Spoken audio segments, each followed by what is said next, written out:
The suspected murder of Hilary Gadi has brought the challenge of hate crimes or gender-based violence against women back into focus. Researcher at the Gender-Based Violence and Urban Transformation Project at the University of Johannesburg, Vetten, joins us now to explore what it will take to defeat the scourge of gender-based violence in South Africa.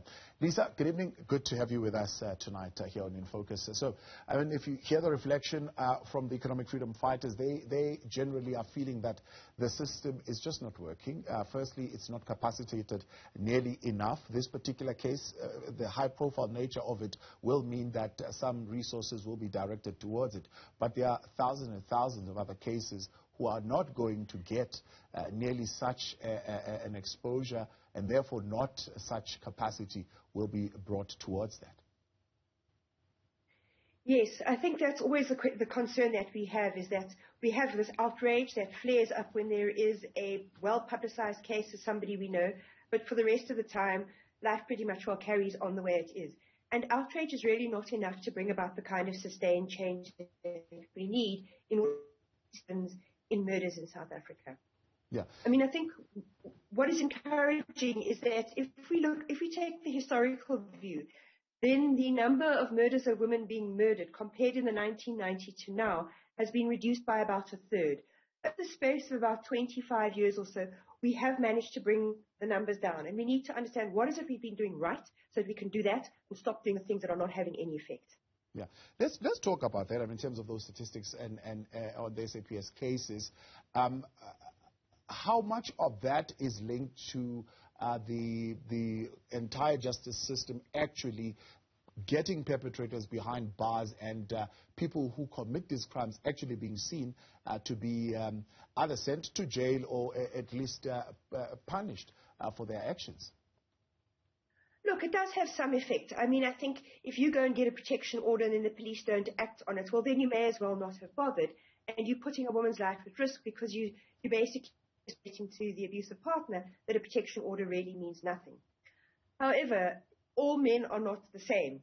And there are, unfortunately, and I can speak from first-hand experience of cases I've dealt with, there are some men who really don't care if they go to jail. Their main purpose in life is to kill that particular woman, and that is what they are going to do, and they don't care if they go to jail. So it's important that we start understanding that we're dealing with different kinds of men here, and that there is no one-size-fits-all solution. So some men who are very concerned about what others may think of them may change their behavior and stop what they're doing if they're served with a protection order because it's so humiliating to them. Other men might get even angry and become more violent. And then, of course, when you're dealing with strangers, we unfortunately have very little understanding of what is effective in terms of reducing things like stranger murders, and especially those that include rape. So I think what we need to start moving towards is less calls for one-size-fits-all solutions like heavy sentences, and start thinking about who are the different kinds of men we're dealing with here and what is going to work with them. So in a sense, you're saying incarceration and maybe even rehab programs might work for a certain kind of a person, but might not work across the board. Absolutely, and we have a very good dipslot that showed exactly this.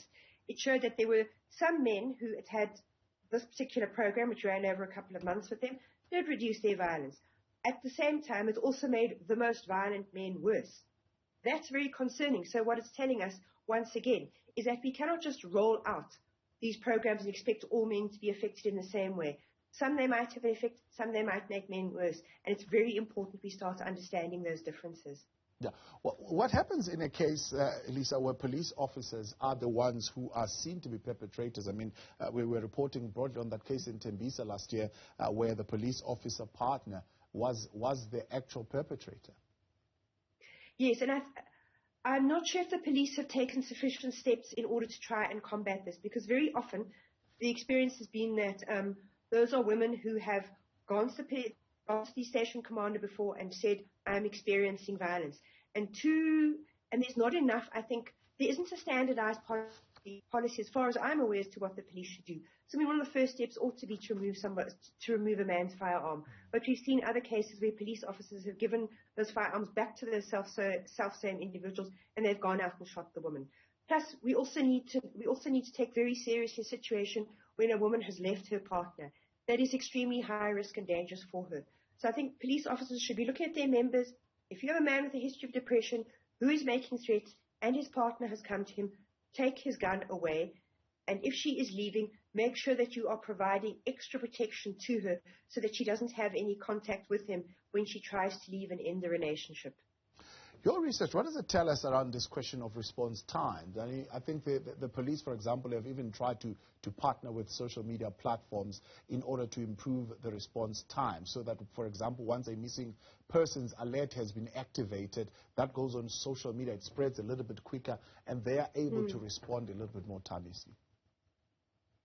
That's very important, and I think it is an area where we could be focusing much more broadly. But I think we've also got to think beyond social media. I mean, if you're in an area where people aren't looking and watching Twitter all the time, how will they know who to look out for? So, I mean, I think the most important thing would be, you know, if somebody's gone missing, is how quickly can you activate the community to go out and start looking? That might be more possible in smaller areas than in bigger urban areas. But I think, again, it goes back to this idea of how do we think about activating community responses and getting people out quickly to start looking for someone when they go missing. Yeah. We have, of course, spoken of a number of reforms.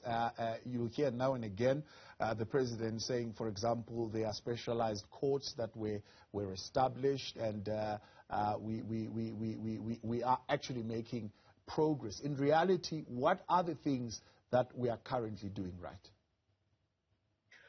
You know, there seems to have been some improvement with the protection orders. Some of the research done in 2009 suggested that there were a number of women who died with protection orders.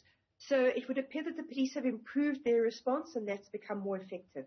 But what is very concerning is we had the president he assented to those 3 new bills at the end of January. However, they haven't come into operation yet because the Department of Justice still needs to write the directives. So I think those two pieces of legislation, especially the amendments to the Domestic Violence Act and Criminal Procedure, are important and introduce brand new protections. What's also important about the new Domestic Violence Act is for the first time it actually places duties on health officials to take action against domestic violence.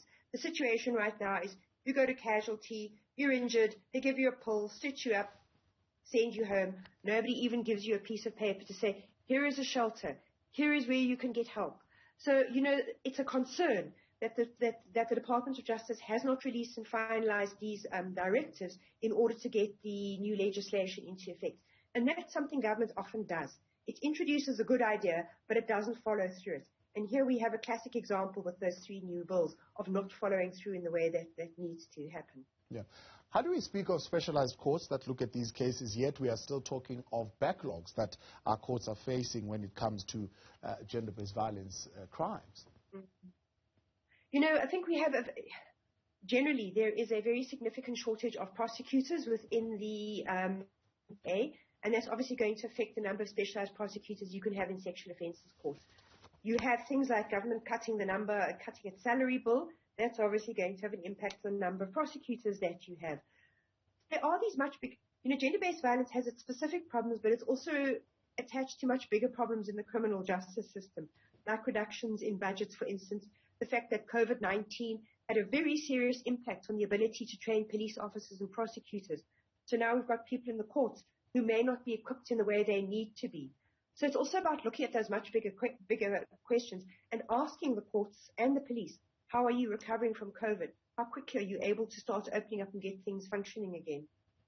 There have also been questions around the stability of the police at the higher echelons, particularly when it comes to the position of the police commissioner, and how that is contributing to the ineffectiveness of the South African police to respond to even matters that have got to do with gender-based violence. How have you found that instability to have impacted the response of the police? Well, I think if we just talk about the corruption within the police, that had a very significant impact on the backlog of forensic science laboratories and the ability to analyze DNA. Very direct, concrete impact on on one really significant part of the criminal justice system. The other area that we've got to look at is the way police discipline has fallen apart. People have done some very interesting research comparing discipline in correctional services with the police. The police are just not doing what they need to do. And this becomes very important in relation to the Domestic Violence Act, whether the police respond and whether they respond appropriately. There are still far too many examples in which women come wanting to lay charges and they're told, no, go to the courts and get a protection order, which is just the way the police's way of playing pass the parcel, making sure that the woman is somebody else's problem, not theirs. So the fact that you have this instability, that you have the police unable to pay attention to day-to-day discipline and unable to act on day-to-day discipline because the force is so divided, it translates into day-to-day policing and the protections and quality of protections that are obtainable from the police.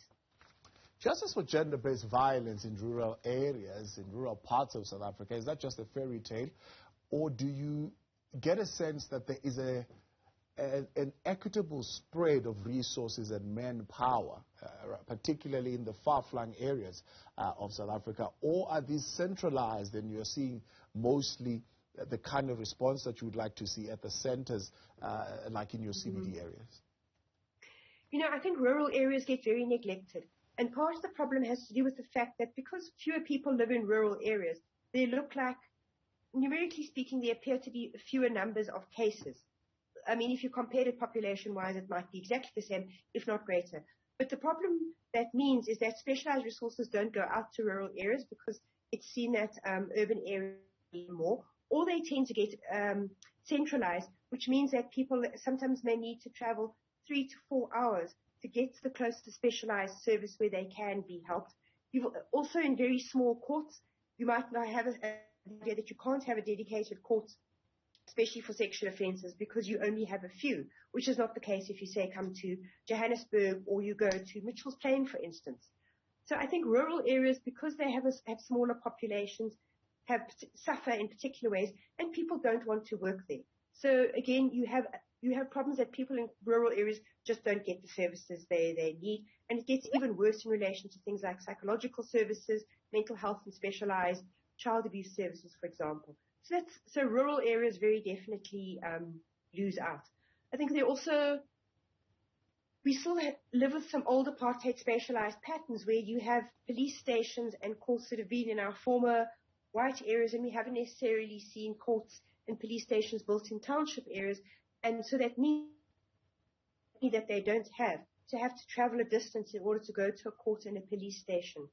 So I think, no, resources are not yet equitably separated in the way they need to be. That's often to the disadvantage of rural areas.